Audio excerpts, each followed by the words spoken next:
अस्सलामुअलैकुम। सुबह सवेरे पाकिस्तान के साथ मैं हूं आपकी होस्ट सरवत वलीम। दिन का आगाज़ निहायत अच्छी बात से कि अपने इखलाक को आप लोग बेहतर कीजिए। यकीन मानिए कि अगर आप अपना गिरेबान झांक कर देखें, बहुत सारी ऐसी कमियां, बहुत सारी ऐसी कोताहियां जो शायद हमें नज़र नहीं आती, मगर जिनसे हम बात करते हैं, जिन लोगों के दरमियान हम रहते हैं, शायद वो इन चीज़ों को महसूस करते हैं। अपनी ज़िंदगी में अगर ठहराव पैदा करेंगे तो आपका बात करने का तरीका, आपका इखलाक बहुत बेहतर होगा। अपने घर की कामयाबी के लिए, अपने छोटों के साथ मोहब्बत के लिए या एक अच्छे माशरे की तश्कील के लिए आपका इखलाक बेहतर होना बेहद ज़रूरी है। और इखलाक बेहतर होगा तो आप तमाम लोगों को, तमाम उन दुनिया वालों को जो आपके इर्द गिर्द हर वक्त किसी न किसी सूरत में मौजूद रहते हैं, अपना गर्विदा बना सकते हैं। उसके लिए एक छोटी सी काविश, एक छोटी सी कोशिश आपको खुद करना पड़ती है। वो ये कि अपने इखलाक को बेहतर करना पड़ता है। अगर आप सोच समझ के कुछ ठहराव के साथ अपनी शख्सियत में आगे बढ़ेंगे तो ना चाहते हुए भी आपके बात करने का तरीका इस कदर मीठा और आपका इखलाक इस कदर अच्छा होगा कि आपके इर्द गिर्द बसने वाले, चाहे वो आपकी फैमिली के लोग हैं, आपके ख़ानदान के लोग हैं, आपके गली मोहल्ले या आप जिस माशरे में भी रहते हैं वहाँ के लोग हैं, तो वो आपके इखलाक के गर्विदा हो जाएंगे। कामयाबी के लिए कुछ अपने आप को भी बेहतर कीजिए और अपने इखलाक को भी ज़रूर बेहतर कीजिए। आज एक छोटी सी बात, एक छोटी सी अच्छी बात, ज़रूर इस पर गौर कीजिए और अपने आप को लेकर आगे बढ़िए। इसके साथ ही जब हम इखलाक की बात करते हैं, आगे बढ़ने की बात करते हैं, तो सुबह सवेरे जब हम उठते हैं, उठने के बाद सुबह सवेरे पाकिस्तान में हम देखते हैं, कर्टन्स हटाते हैं तो जानने की कोशिश करते हैं कि बाहर का मौसम कैसा है। कहा जाता है कि इंसान के अंदर के मौसम का हाल डिपेंड करता है बाहर के मौसम पर। अगर बाहर का मौसम अच्छा हो तो आप ना चाहते हुए भी खुशगवार मूड में रहते हैं। तो जान लेते हैं कि पाकिस्तान के तमाम बड़े और अहम शहरों का मौसम इस वक्त किस नौइयत का है और आपके मूड पर कितना असरअंदाज हो सकता है। मौसम की बात करेंगे तो सबसे पहले हम लाहौर शहर की बात कर लेते हैं। लाहौर में कम से कम दर्जा हरारत 28 और ज़्यादा से ज़्यादा 41 डिग्री सेंटीग्रेड रहने का इम्कान है।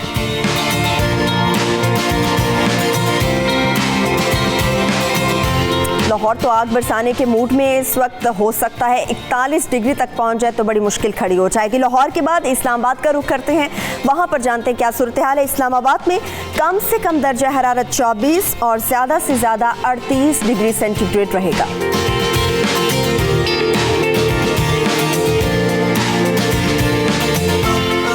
कराची का रुख करते हैं, वहां का मौसम जान लेते हैं कि कराची में कम से कम दर्जा हरारत 29 और ज़्यादा से ज़्यादा 34 डिग्री सेंटीग्रेड तक जा सकता है।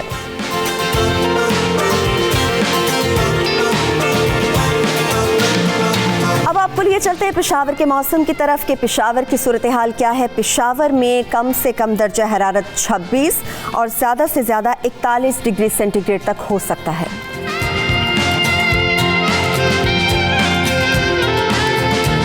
कोयटा शहर कदरे बेहतर सिचुएशन में इस वक्त नज़र आ रहा है क्योंकि वहाँ पर कम से कम दर्जा हरारत 18 और ज़्यादा से ज़्यादा 35 डिग्री सेंटीग्रेड तक जा सकता है।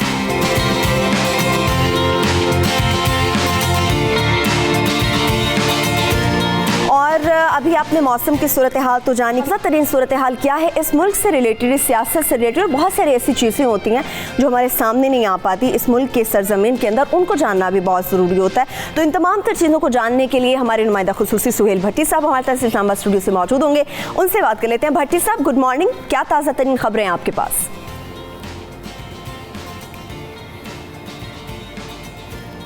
प्रोग्राम के आगाज़ में आपने अच्छी बात में इखलाक का जिक्र किया, तो इस हवाले से मैं कुछ ज़रूर कहना चाहूँगा कि हमारी तो तलीमात में जो अवलीन तलीम है वो अच्छे इखलाक से मुतल्लिक है। और जैसे कहा गया कि तुम में से बेहतरीन वो है जिसके इखलाक अच्छे हों।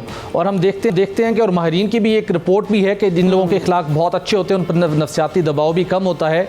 और इसके साथ किसी भी फ़र्द की ज़िंदगी में जो वो कामयाबियाँ समेटता है, उसकी जहाँ पर फितरी और उसकी सलाहियतें कारगर साबित होती हैं, वहाँ पर इखलाक का बहुत कलीदी किरदार होता है। तो हमें यकीनी तौर पर हम सबको अच्छे इखलाक का मुजाहरा करना चाहिए।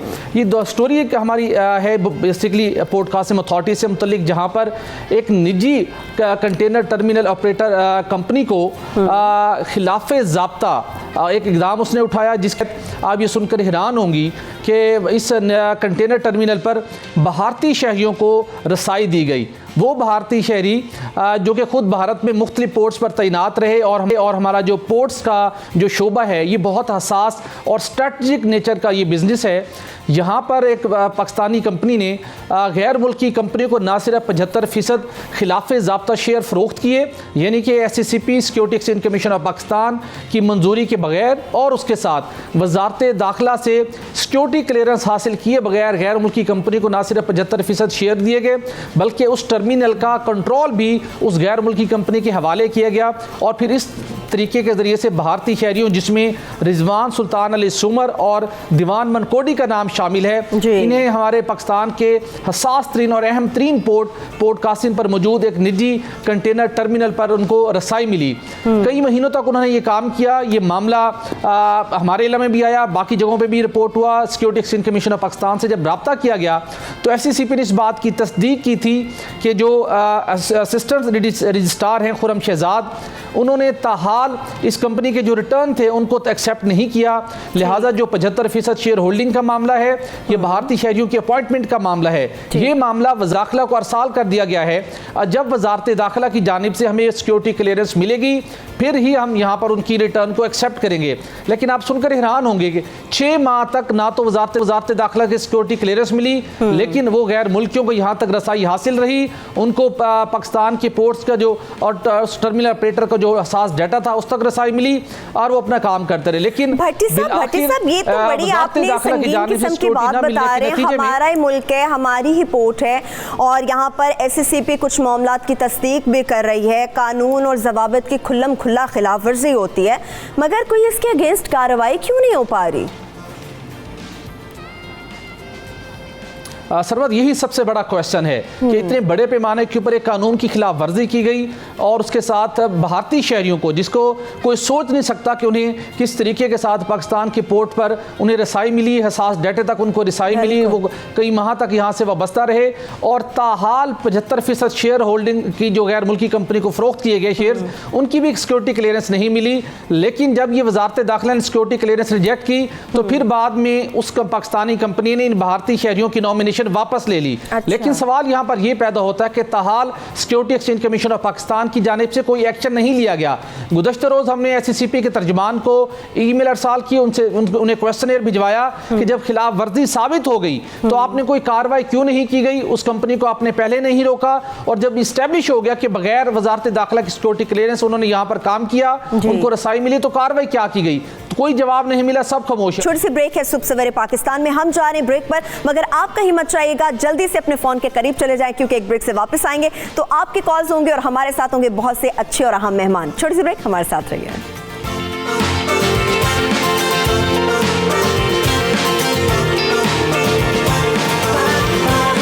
सुबह सवेरे पाकिस्तान,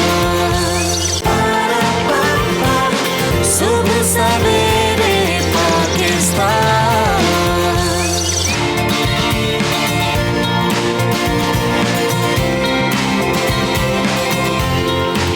जब बात हो जाती है सुबह सवेरे मैच से मुतालिक तो सभी की नज़रें और हाथ दुआएं के लिए खड़े हो जाते हैं और सब बस यही दुआ कर रहे होते हैं कि या अल्लाह बस पाकिस्तान ये मैच जीत जाए।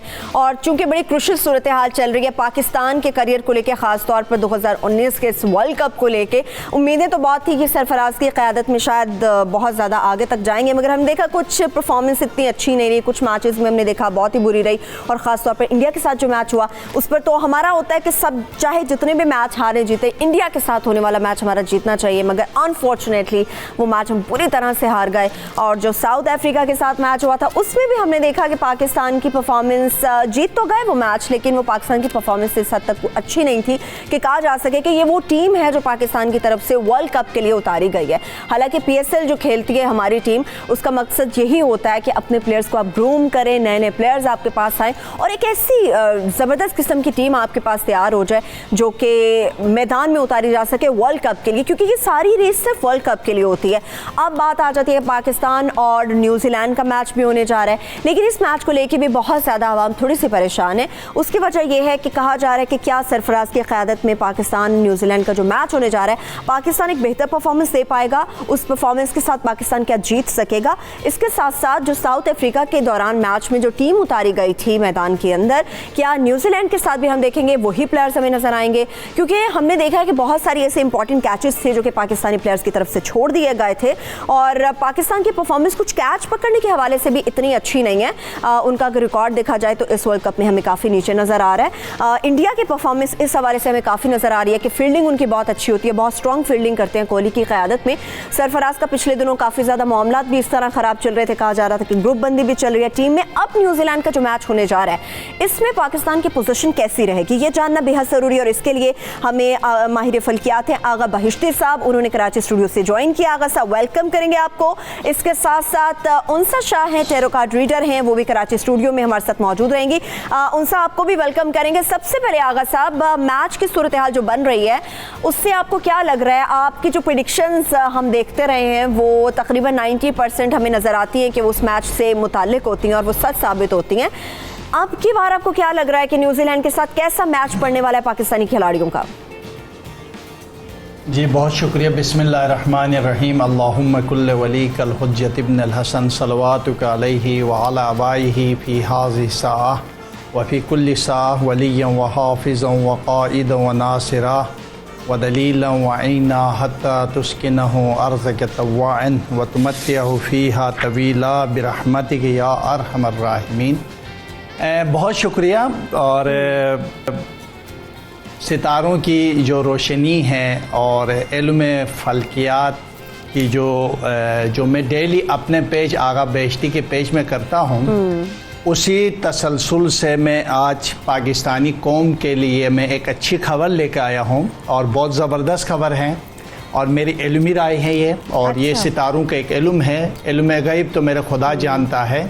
अलबत्ता आज पाकिस्तान ये मैच जो है वो न्यूजीलैंड को हरा देगा, और पाकिस्तान के हक़ में नज़र आता है। आज पाकिस्तान फतेहयाब होने वाला है इंशाल्लाह, और पाकिस्तान अपने आगे की तरफ मंजिल की तरफ आगे बढ़ेगा। और मुझे लगता है कि आज पाकिस्तान में हक़ में ये मैच नज़र आ रहा है। मिठाइयाँ तो आज सुबह सवेरे बटना शुरू हो जाएंगी, जो आप प्रेडिक्शन दे रहे हैं कि वंडरफुल सी न्यूज़ आपने सुनाई है कि पाकिस्तान इंशाल्लाह ताला आज के मैच में न्यूजीलैंड को हरा देगा। कल वो मैं आगा बेहश्ती के जो पेज है उसमें डेली में प्रेडिक्शन दे, तो कल मैंने नहीं दिया था, लोगों ने बड़ा तंग किया, तो मैंने कल प्रेडिक्शन नहीं दी। नहीं होनी चाहिए थी आपकी, तो वो पहली प्रेडिक्शन दे दिया आपको। और हालांकि ये मैं अपने पेज में देता हूँ, जैसे मैं देता हूँ तो सारी दुनिया की जितने जाली नजूमी है वो कॉपी बना कर अपने शेयर करके अपने नाम से शेयर करते हैं। फिर इस वजह से मैंने कल नहीं दिया, तो इतने लोगों ने एहतिजाज किए, मगर आज फिर मैं मजबूर हुआ, नहीं मैं ये आपका शो हो और सुहेल जैदी का शो हो और इसमें न दे तो ये ज्यादती हो जाएगी। क्या हो सकता है? बिल्कुल, ये खबर हमारे सुबह सवेरे देखने वाले नाज़रीन को ही मिलनी चाहिए थी कि इंशाल्लाह पाकिस्तान मैच जीतने वाला है। बड़ी कोशिशें थी, बाएं थी, एंड फाइनली आपने एक अच्छी खबर हमें सुनाई। बस ये इल्मी राय है जी, ये इल्मी राय है जी। सही, यानी खबर तो आपने बड़ी अच्छी सुना दी। हमारे प्लेयर्स की परफॉर्मेंस कैसी रहेगी? उनसा आपके कार्ड्स क्या कहते हैं कि कौन से प्लेयर आज हमारे धमाके करने वाले हैं इस मैच के अंदर? जी, सबसे पहले तो आपको अस्सलाम वालेकुम, गुड मॉर्निंग। गुड मॉर्निंग, वालेकुम अस्सलाम। और मैंने भी जो अपने टैरो कार्ड्स देखे हैं उसके हिसाब से दोनों जो टीम्स हैं उसमें काफ़ी टफ कंपटीशन होगा, काफ़ी टफ मुकाबला होगा। और एक वो होता है ना जैसे कड़ा मुकाबला, वो कड़ा मुकाबला होगा। वन साइडेड मैच मुझे नज़र नहीं आ रहा। अच्छा। जहाँ साउथ जी बिल्कुल, न्यूजीलैंड भी बहुत एक स्ट्रॉन्ग टीम है और पाकिस्तान भी बहुत अच्छी तरीके से मुकाबला करेगा उस टीम का। दोनों के स्कोर्स बहुत अच्छे होंगे। और लेकिन कार्ड्स जो मैं देख रही हूँ उसमें जो पहला जो कार्ड है 7 ऑफ सोर्ड है न्यूजीलैंड के लिए, उसके बाद सेकंड कार्ड जो है वो किंग ऑफ वॉन्ड्स है, फिर थर्ड जो है 8 ऑफ पेंटिकल्स है। तो स्ट्रॉन्ग ज़्यादा कार्ड्स मुझे जो हैं वो न्यूजीलैंड के लिए नज़र आ रहे हैं क्योंकि इसमें किंग शो कर रहा है। अच्छा, मगर जो एक मैच है वो और उसके बाद जो हाँ बिल्कुल, अच्छा मैच लोगों को देखने का मौका मिलेगा। अच्छा, उसके बाद जो मैंने पाकिस्तान के लिए कार्ड्स निकाले हैं उसमें हैं 4 ऑफ कप्स और उसके बाद है 5 ऑफ पेंटिकल्स और एस ऑफ कप्स। ठीक है, फेवरेट कॉम है पाकिस्तान के लिए, लेकिन मुझे इतनी जीत की नज़र नहीं आ रही कि पाकिस्तान ये मैच जो है वो विन करेगा। ऐसा मत कहें उनसा, ऐसा मत कहें। आगा साहब ने तो इतनी अच्छी खबर सुना दी, आपने हमें मायूस कर दिया कुछ हद तक। देखें, ख्वाहिश तो यही है कि पाकिस्तान जीते और अल्लाह करे ये प्रेडिक्शन मेरी गलत हो, लेकिन जो टैरो कार्ड्स के हिसाब जो आ रहा है वो मैं आपको बता रही हूँ। यकीनी तौर पे इल्म तो जाहिर सी बात है, गैब का इल्म तो अल्लाह के पास है और वहीं से हमें पता चलता है, उसी वक्त पर पता चलता है कि कैसी परफॉर्मेंस होती है। सुबह सवेरे पाकिस्तान,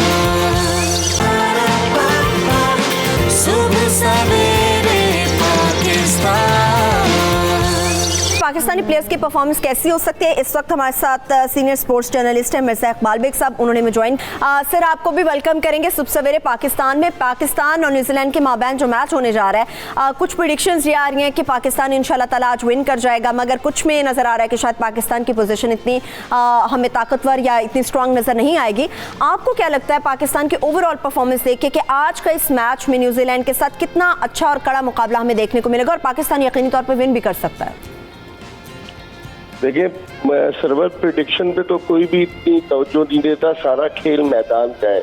और आपके यहाँ तो इस वक्त सुबह के 9:30 बजने वाले हैं, यहाँ बर्मिंघम में इस वक्त 5:30 बज रहे हैं सुबह के। रात को यहाँ पर बारिश की हल्की हल्की हो रही थी, उससे एक दिन पहले पूरा दिन बारिश हुई है बर्मिंघम में, लेकिन आज इस बात के करीब कायनात हैं कि सूरज निकलेगा और मैच जो है मुकर्ररा वक्त पर शुरू होगा।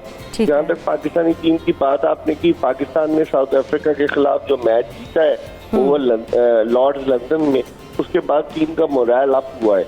और कल जो इंग्लैंड हारा है ऑस्ट्रेलिया के हाथों, उसके बाद भी पाकिस्तानी कैंप में कुछ एतमाद की फजा बहाल हुई है कि पाकिस्तान अगर आज न्यूजीलैंड को हरा देता है तो उस सूरत में उसके सेमीफाइनल में पहुंचने के चांसेस जो है वो रोशन हो जाएंगे। लेकिन इट ऑल डिपेंड्स कि पाकिस्तानी खिलाड़ी किस तरह की परफॉर्मेंस देते हैं, क्योंकि थ्रू आउट इस वर्ल्ड कप पाकिस्तान की परफॉर्मेंस में अप्स एंड डाउन आते रहे। कभी तो बहुत अच्छा परफॉर्म किया है पाकिस्तान ने और कभी बहुत ही बुरा परफॉर्म किया है। खासतौर पर जो शुरू में पहला मैच पाकिस्तान वेस्ट इंडीज के खिलाफ हारा, 105 रन से आउट हो गया, फिर उसके बाद दूसरा मैच इंग्लैंड के खिलाफ जीता, 348 रन स्कोर किए, फिर ऑस्ट्रेलिया से पाकिस्तानी टीम जो थी वो मैच हारी, फिर श्रीलंका का वॉश आउट हो गया। तो बहुत सारे इफ एंड बट्स हैं, लेकिन डिपेंड करता है कि आज पाकिस्तान कैसा परफॉर्म करता है, क्योंकि लोग बड़े एक्साइटेड हैं यहाँ बर्मिंघम में, खास तौर पर कल रात तक टिकटों की तलाश में लोग इधर उधर सरगर्दा और परेशान घूम रहे थे कि टिकट्स मिल जाए। और आज मुझे लगता है कि हर तरफ ग्रीन ही ग्रीन होगा, क्योंकि यहाँ बड़ी तादाद में पाकिस्तानी मुकीम है और वो बर्मिंघम के अलावा दीगर इलाकों से इंग्लैंड के चूंकि फासले कम है, 4-4 घंटे 3-3 घंटे की ड्राइव है। ये तो होगा पाकिस्तानी टीम का मोरल बुलंद करने के लिए, वहां पर पाकिस्तानी शायकीन की काफी ज्यादा तादाद हमें देखने को मिल सकती है। मगर हमने लास्ट टाइम भी देखा था जब खेलने की बारी थी इंडिया के साथ जो पाकिस्तान का मैच होने वाला था, उसमें हमारे जो प्राइम मिनिस्टर हैं खान साहब, उन्होंने कुछ और कहा था कि पिच कैसी है और आपको क्या करना चाहिए, किस तरह से खेलना चाहिए, मगर हमारे प्लेयर्स के खासतौर पर सरफराज की तरफ से बैटिंग की बजाय बॉलिंग को चूज किया गया था। तो अभी आपको क्या लग रहा है कि पिच की सूरत हाल क्या होगी अगर पाकिस्तान टॉस जीत जाता है? तो पाकिस्तान को बैटिंग करनी चाहिए पहले या फिर आप समझते हैं कि बॉलिंग में उनका बेहतर रहेगा काम? देखिए, कल चूंकि बारिश हुई है, कल प्रैक्टिस नहीं कर सके, तो बारिश होने के बाद यकीनन पिच में थोड़ी बहुत नमी तो होगी। अब ये डिपेंड करता है जब कवर्स हटाए जाते हैं टॉस से पहले, उसके बाद पिच की कंडीशन को देखकर, क्योंकि हमने पिच तो नहीं देखी, उसके बाद पिच की कंडीशन को देखकर ही कोच, कप्तान और टीम मैनेजमेंट इस बात का फैसला करती है कि पहले बैटिंग की जाए या बॉलिंग। लेकिन पाकिस्तान का जो पास रिकॉर्ड रहा है कि पाकिस्तान ने जब भी कभी पहले बैटिंग की है और मुखालिफ टीम को एक टारगेट दिया है तो पाकिस्तान को एडवांटेज रहा है। तो पाकिस्तानी बैट्समैनों के हाथ पांव फूल जाते हैं जब भी लंबा टारगेट हमारे सामने आए या हमें सेकंड बैटिंग करना हो। तो कोशिश यही होगी, अब इनकी स्ट्रेटेजी पे डिपेंड करता है किस तरीके से। लेकिन जिस टीम का कोच ये बयान दे दे कि बड़ा हैरत अंगेज है सरवत कि निकी आर्थर ने प्रेस कॉन्फ्रेंस में ये कह दिया अभी जब पाकिस्तान का मैच था इतवार को, उसके बाद कि जी मैं तो भारत के मैच के बाद खुदकशी करने पे गौर कर रहा था। तो इस तरह के बयान टीम को डीमोरलाइज करने का बिल्कुल ऐसा ही है। टीम के मोरल को हर सूरत जो है वो अप रखना बहुत ज़रूरी होता है, क्योंकि खासतौर पर वर्ल्ड कप की सिचुएशन ऐसी है। और हम बेग साहब न्यूजीलैंड की टीम को भी बिल्कुल हल्का नहीं ले सकते, उनके पास बहुत अच्छे बड़े काम के प्लेयर्स उनके पास मौजूद हैं।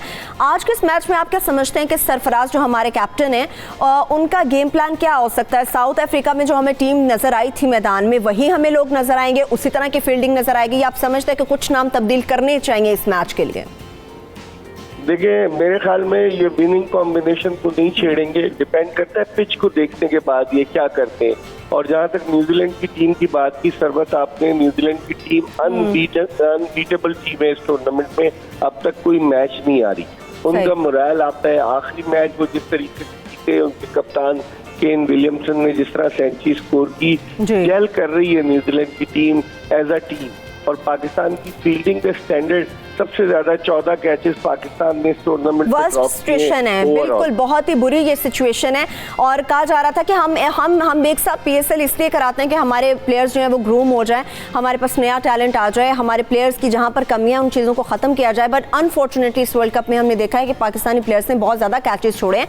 और अगर इंडिया की बात करते हैं, उनकी तरफ से सिर्फ एक कैच ड्रॉप हुआ है। तो ऐसी सूरत हाल में फील्डिंग तो इनकी बहुत ज़्यादा वीक है, तो इन्हें क्या मज़ीद इक़दाम करने चाहिए आप समझते हैं? और फील्डिंग को मजबूत किस तरह से करना चाहिए? सरफराज कुछ नए नहीं है, वो कई सालों से इस सौदे पर बैठे हुए हैं और मैचेस करा रहे हैं, उसके बावजूद फील्डिंग का इतनी नाकिस हमें सूरत हाल क्यों देखने को मिलती है? देखिए सरफराज के पास जादू की छड़ी तो नहीं है कि वो हर फीडर के ऊपर से घुमा दे, ये फीडर्स पे भी डिपेंड करता है कि वो किस तरह की परफॉर्मेंस देते हैं। सरफराज से खुद भी कैचेस ड्रॉप हुए हैं, वो टीम के लीडर हैं, अगर उनसे कैच ड्रॉप होगा तो टीम पे बुरा तासुर जाएगा। लेकिन पाकिस्तानी क्रिकेट टीम गैर मुल्की फील्डिंग कोचेस पर माजी में इंहिसार करती रही है। अब भी पाकिस्तानी टीम के जो फील्डिंग कोच है वो ग्रांट ब्रैडबर्न है, जो न्यूजीलैंड के साबिक टेस्ट बैट्समैन है, इससे पहले स्टीव रिक्सन थे। तो पाकिस्तान की फील्डिंग का मयार बजाय ऊपर जाने के नीचे की तरफ जा रहा है। लेकिन फील्डिंग के शोबे में सरवत खिलाड़ियों पर डिपेंड करता है कि वो कितना इंटरेस्ट लेते हैं, कितने सुपर फिट हैं, कितनी उनकी कंसंट्रेशन है, किस तरीके से वो मैच में अपने आप को इन्वॉल्व करते हैं। तो अब यकीनन पाकिस्तान पे प्रेशर है कि न्यूजीलैंड के खिलाफ मैच हर कीमत पर जीतना है। आपकी टैरो कार्ड रीडर तो कह रही कि उन्हें नहीं लगता, लेकिन हो सकता है कि ये सारे कार्ड जो है आज पाकिस्तानी गलत साबित कर दिखाए और पाकिस्तान जब जीत जाएगा तो आप यकीन जानिए जिस तरह इतवार के दिन लंदन में माहौल था कि ऐसा लग रहा था कि लाहौर की गलियों से मैं गुजर रहा हूँ, जिस तरीके से पाकिस्तानी सपोर्टर पाकिस्तान का सब जिलाली परचम देकर घूम रहे थे, पाकिस्तान जिंदाबाद के नारे लगा रहे थे। तो बर्मिंघम में भी बड़ी तादाद में पाकिस्तानी इंशाल्लाह ताला बेग साहब हम उम्मीद करते हैं कि ये मैच बड़ा ज़बरदस्त हमें देखने मिलेगा। पाकिस्तानी प्लेयर्स का मोराल बुलंद करने के लिए वहाँ पर स्टेडियम में बहुत ज़्यादा तादाद में पाकिस्तानी शायकीन मौजूद होंगे। आपका बहुत बहुत शुक्रिया मिर्ज़ा इकबाल बेग साहब हमारे साथ मौजूद थे। पाकिस्तान न्यूजीलैंड का जो मैच होने जा रहा है इससे मुताबिक रहे थे कि कहाँ पर हमें किन चीज़ों को दुरुस्त करने की ज़रूरत है और किस तरह से हमें मैच विनिंग सिचुएशन में हम लोग जा सकते हैं। इस पूरे मैच को लेकर जब हम पाकिस्तानी अवाम की बात करते हैं तो उनकी क्या राय होती है पाकिस्तानी प्लेयर्स और ख़ासतौर पर इस मैच से रिलेटेड, ये आपको सुना देते हैं। तो हम ये कर रहे हैं भी इंशाल्लाह जो बाकी के जितने भी मैचेस हैं उनमें यही परफॉर्मेंस इनकी रहेगी और इंशाल्लाह पाकिस्तानी टीम वर्ल्ड कप जीतेगी। जैसे पाकिस्तान ने साउथ अफ्रीका से मैच जीता है, हमारी दुआएं बाकी टीमों से भी ऐसे जीते। अचानक टीवी के आगे बैठा हूँ तो हारस सेल की बैठक चल रही थी, उसने तो मेरा दिल ही जीत लिया। पाकिस्तान ही जाहिर है, हम लोग तो यही कहेंगे कि वो ही जीते। जब भी हारता पाकिस्तान तो आई थिंक कि उसके पीछे कोई लैक्स होते हैं, कोई अनप्रैक्टिस सेशंस होते हैं, तो जिस वजह से पाकिस्तान डाउनफॉल पे जाता है। ये जो पिछले मैच में तब्दीली हुई है ये तब्दीली बहुत अच्छी है। इंशाल्लाह आगे जाके नहीं छोड़ेंगे, अच्छा खेलेंगे तो इंशाल्लाह ज़रूर जीतेंगे। बस ये लक बेस्ड है कि अगर लक चल गई तो चल गई, ना चली तो ना से। इंशाल्लाह जीत जाएगा, अगर इस तरह इत्तेफाक करेगा इंशाल्लाह चक्के लगाएगा, इंशाल्लाह जीत जाएगा।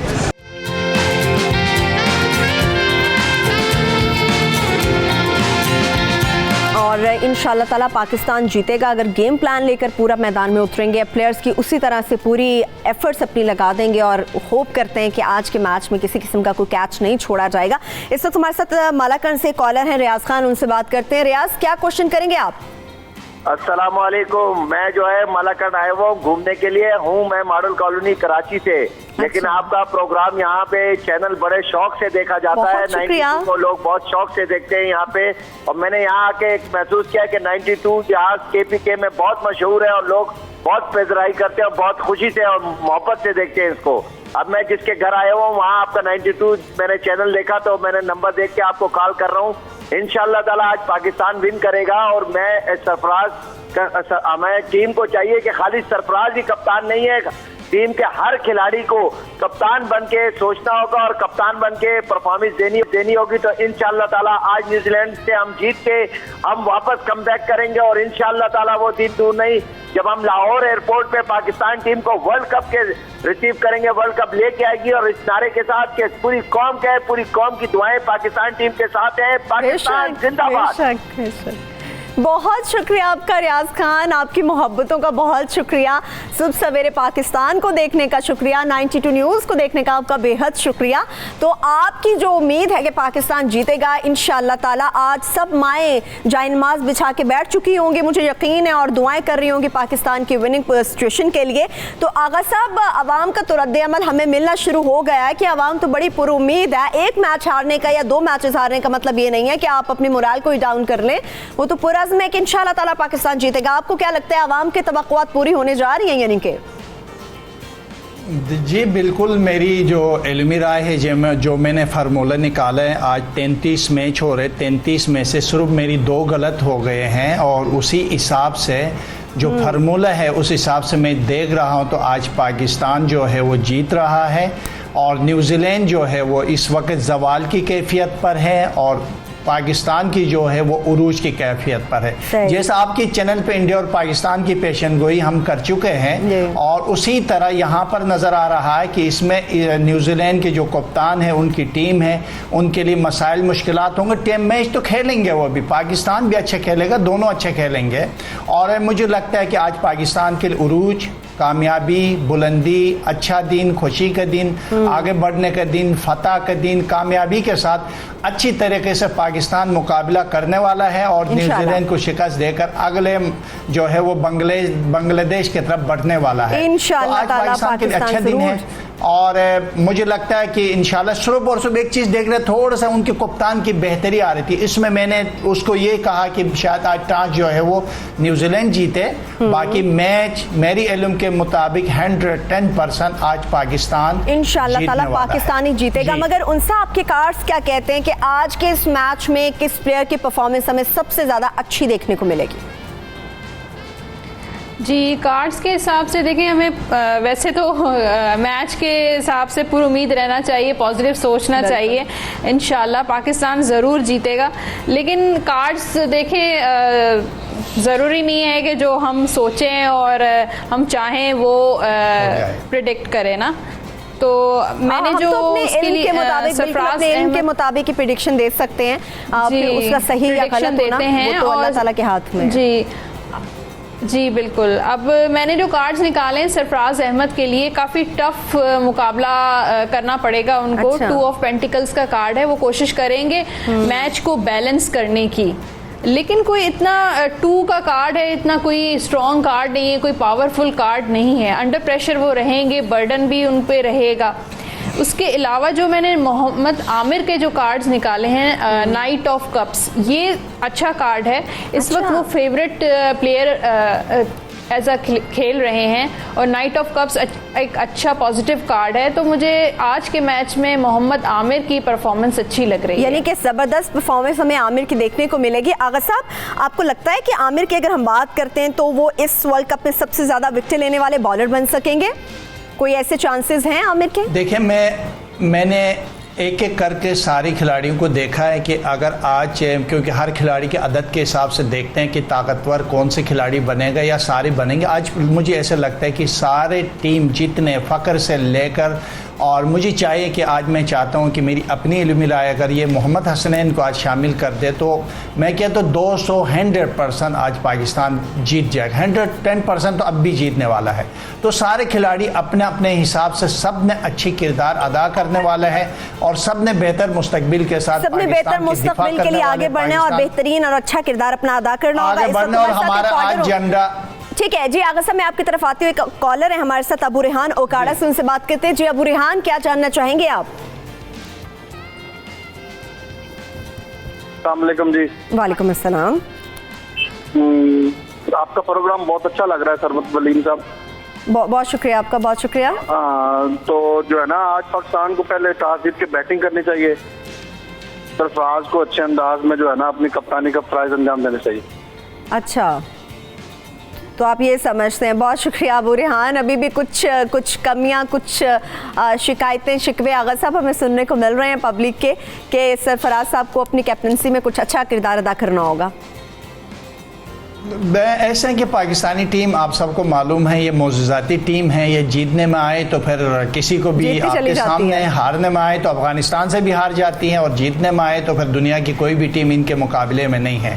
अलबत्ता आज मैं आपको पता, हमने प्रेडिक्शन करते, लाखों करोड़ों लोग इस प्रोग्राम को देखते हैं और फिर हमसे बात भी करते हैं। तो इसी वजह से मोहतात तरीके से बहुत सोच समझ कर जो फैसले की जाती है इल्मी फैसला है।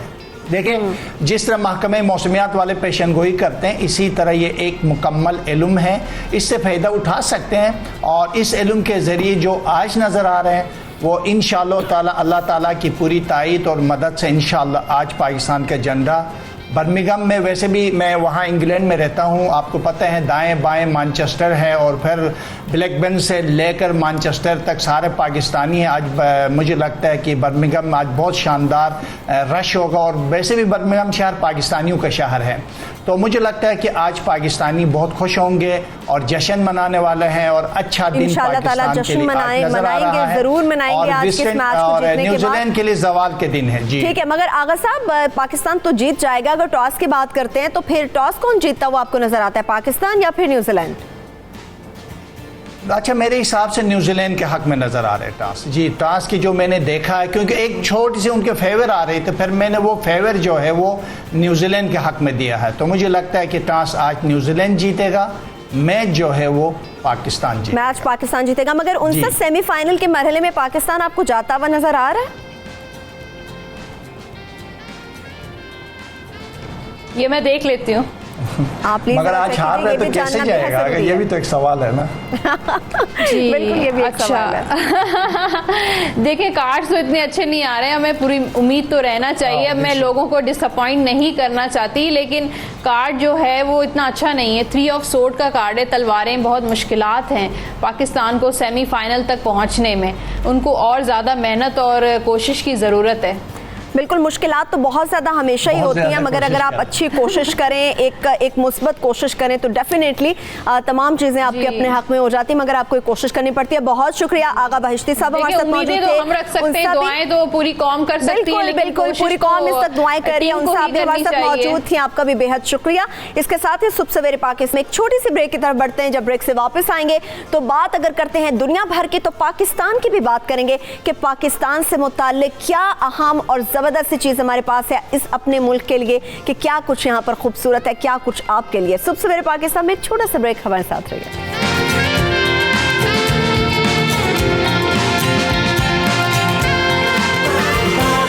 सुबह सवेरे पाकिस्तान, सुबह सवेरे पाकिस्तान।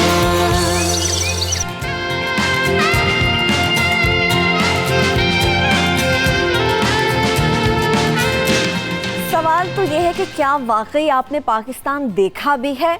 ये जो हमने एक पैकेज खूबसूरत सी रिपोर्ट आपको दिखाई, ये सिर्फ पूरा पाकिस्तान नहीं है, ये हमने चंद शॉट्स निकाल कर आपको दिखाने की कोशिश की है, क्योंकि हमारा वतन, हमारा मुल्क पाकिस्तान इस हद तक हसीन है। दिलकश वादियाँ हैं, चश्मे इसके फूटते हैं, खूबसूरत दरिया हैं यहाँ पर, बहुत ही बेहतरीन किस्म के हिल एरियाज़ हैं जहाँ पर आप जा सकते हैं, और बहुत सारी ऐसी जगह हैं शायद हमने अपनी सिर्फ किताबों में उनके बारे में पढ़ा हो, मगर अगर वहाँ पर हम जाएँ तो इस हद तक खूबसूरती है हमारे मुल्क में कि अगर एक एक बार हम देख लें, एक बार इसको जान लें, तो कभी भी हमें ज़रूरत महसूस ना हो कि हमें अपनी छुट्टियां गुजारने के लिए किसी दूसरे मुल्क की तरफ रुख करना होता है। ना सिर्फ हमारी जगह खूबसूरत हैं, बल्कि जगह जगह के मकामी खाने, वहाँ के पकवान, वो भी बेहद लजीज हैं। देखकर दिल चाहता है कि शायद इन पकवानों का नज़ारा, एक जो लुत्फ़ है वो भी हम उठा सकें। मगर इसके साथ साथ इस ट्रैवलिंग के लिए आपके पास कितना ख़र्च होना चाहिए, और इसके साथ साथ कौन से ऐसे इलाके हैं जहाँ पर आप अपनी फैमिलीज़ के साथ जा सकते हैं, कौन से ऐसे इलाके जहाँ पर सिर्फ नौजवान जा सकते हैं, बच्चों के साथ आप नहीं जा सकते, ये पूरी डिटेल तो हम आपके साथ शेयर करेंगे। मगर इसके साथ साथ हम देखते हैं कि हमारे मुल्क में सियाहत के लिए बैरूने मुल्क से भी बहुत बड़ी तादाद में टूरिस्ट आते हैं, जो यहाँ पर ना सिर्फ आके इंजॉय करते हैं, इस मुल्क की खूबसूरती को देखते हैं, बल्कि इसके खानों से भी लुत्फ़अंदोज़ हो सकते हैं। तो बल्कि हमारे साथ इस वक्त स्टूडियोज़ में जो मौजूद हैं, सबसे पहले राना हमजा सैफ हमारे साथ मौजूद हैं, आपको वेलकम करेंगे। फूड व्लॉगर हैं, पाकिस्तान में मुख्तलिफ जगहों पर ये फिरते हैं और मज़े मज़े के पकवान टेस्ट करते हैं। इनसे पूछेंगे कौन से इलाके का पकवान बेहतरीन है और किस किस्म के पकवान पकाए जाते हैं। दूसरे हमारे साथ अहद इकबाल मौजूद हैं। अहद, आपको भी वेलकम करेंगे। ट्रैवल व्लॉगर हैं, पाकिस्तान के मुख्तलिफ एरियाज़ में ये ट्रैवल करते हैं, पाकिस्तान की खूबसूरती को देखने वालों के सामने लेकर आते हैं। पाकिस्तान के इलाके, उनके एरिया से मुतालिक हम अहद से जानेंगे। आज सबसे पहले तो मुझे ये बताइए कि आप ट्रैवल करते हैं, जगह जगह फिरते हैं, खूबसूरती को जांचते हैं। हमारा मुल्क, हमारे देखने वालों के लिए बड़ा ज़रूरी है, हमारा मुल्क कितना खूबसूरत है ये बताना कितना ज़रूरी है? बिस्मिल्लाहिर्रहमानिर्रहीम, thank you so much. Pakistan माशाल्लाह हमारा जो है, ये मैं कह सकता हूँ पूरे दावे के साथ, ये दुनिया का खूबसूरत तरीन जो है ना वो मुल्क है, कोई शक नहीं। हमारे पास माशाल्लाह दुनिया की दूसरी बुलंद तरीन जो है वो चोटी K2 है, और 9वें नंबर पे जो हमारी नागा पर्वत है। और इसके अलावा हमारे पास माशाल्लाह अगर हम नॉर्दर्न एरिया की बात करते हैं तो हमारे पास इतने प्यारे प्यारे लस्ट ग्रीन जो हैं वो हमारे पास मेडोज़ हैं, हमारे लेक्स वगैरह जो हैं वो इतनी प्यारी हैं। अगर हम कश्मीर की साइड पे आते हैं तो वो तो जन्नत है, ज़रूर जन्नत में किसी हिस्से का नाम जो है ना वो कश्मीर होगा। और अगर बलूचिस्तान सिंध की बात करते हैं तो हमारे पास इतने प्यारे डेजर्ट हैं, बीचेज़ हैं, स्तोला आइसलैंड हो गया, कुंड मलीर हो गया, बहुत ही, यानी कि वो जो बलूचिस्तान है वो बहुत सारे नावल में ये लिखा गया है कि जो बलूचिस्तान है वो भी प्रॉपर एक्सप्लोर नहीं हो सका, लेकिन वो एरिया जो है वो शुमाली इलाका जहाँ से भी ज़्यादा खूबसूरत है। यानी कि पाकिस्तान की खूबसूरती को बयान करना जो है मुश्किल ज़रूर है, मगर ये कहना बहुत आसान है कि पाकिस्तान बेहतरीन और खूबसूरत मुल्क है। हमजा, आप भी फूड व्लॉगर हैं, मुख्तलिफ जगहों पर जाते हैं, पाकिस्तान के फूड को, मुख्तलिफ रिवायती खानों को आप टेस्ट करते हैं। अवाम कैसी है मुख्तलिफ इलाकों के? क्योंकि आप तो बहुत सारे ऐसे एरियाज़ में भी जाते हैं जो अवाम की आंखों से, उनकी नज़रों से ओझल होते हैं, तो वहाँ पर लोग कैसे होते हैं? लोग जो मतलब हमारे इस तरह से है कि पाकिस्तान में आप जैसे ट्रैवल करते जाते हैं तो आपको लोग प्लस जो है कुजीन्स हैं, डिफरेंट ट्रेडिशनल फूड है, वो साथ साथ चेंज होना शुरू हो जाता है। आप KPK में चले जाएं, वहाँ पे अलग लोग हैं, वहाँ पे अलग फूड है। पंजाब में आ जाएं, यहाँ पे अलग है। सिंध में चले जाएं, वो अलग है। बलूचिस्तान अलग है। तो पाकिस्तान के लोग बहुत अच्छे हैं, पाकिस्तान का फूड बहुत अच्छा है। पाकिस्तान एक ख़ुद बहुत ही खूबसूरत और एक बहुत अच्छा मुल्क है। तो लोग चेंज होते हैं। खैर मतलब मुझे, मेरा जो एक्सपीरियंस है उसमें मुझे जो सबसे अच्छे लोग लगे वो कराची के लगे। बाकी भी लोग बहुत अच्छे हैं, मैं ये नहीं कह रहा, ऐसी कोई बात नहीं है, सब बहुत अच्छे हैं, लेकिन मुझे जो सबसे ज़्यादा प्यार मिला वो कराची से मिला है।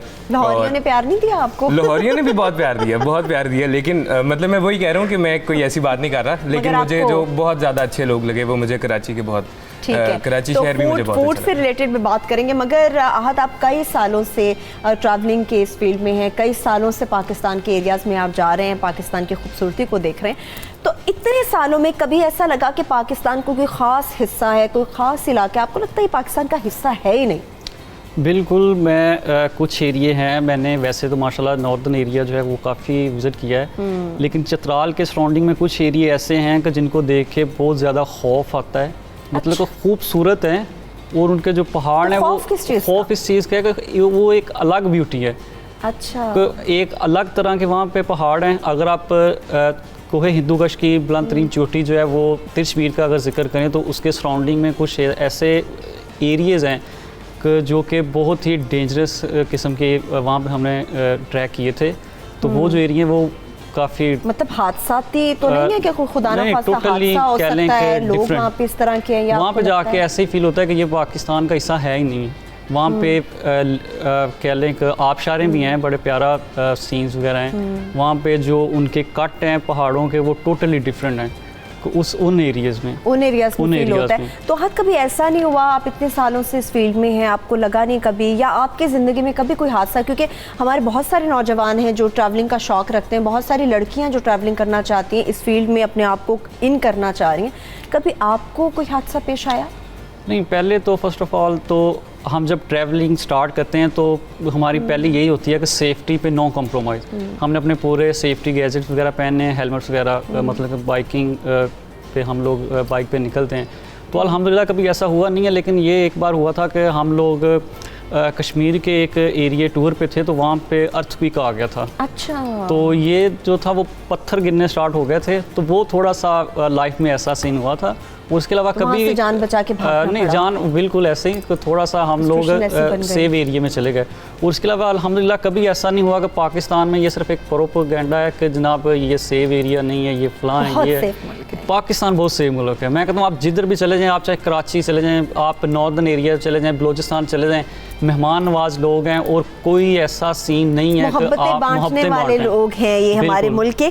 तो हमसा आप मुझे बताएं, मतलब इस तरह से होता है कि इंसान का अपना एक टेस्ट डेवलप हो चुका होता है। कुछ लोग स्पाइसी खाना पसंद करते हैं, कुछ लोग बहुत ज़्यादा लाइट ले लेते हैं, कुछ लोग बॉयल खाने बहुत ज़्यादा पसंद करते हैं।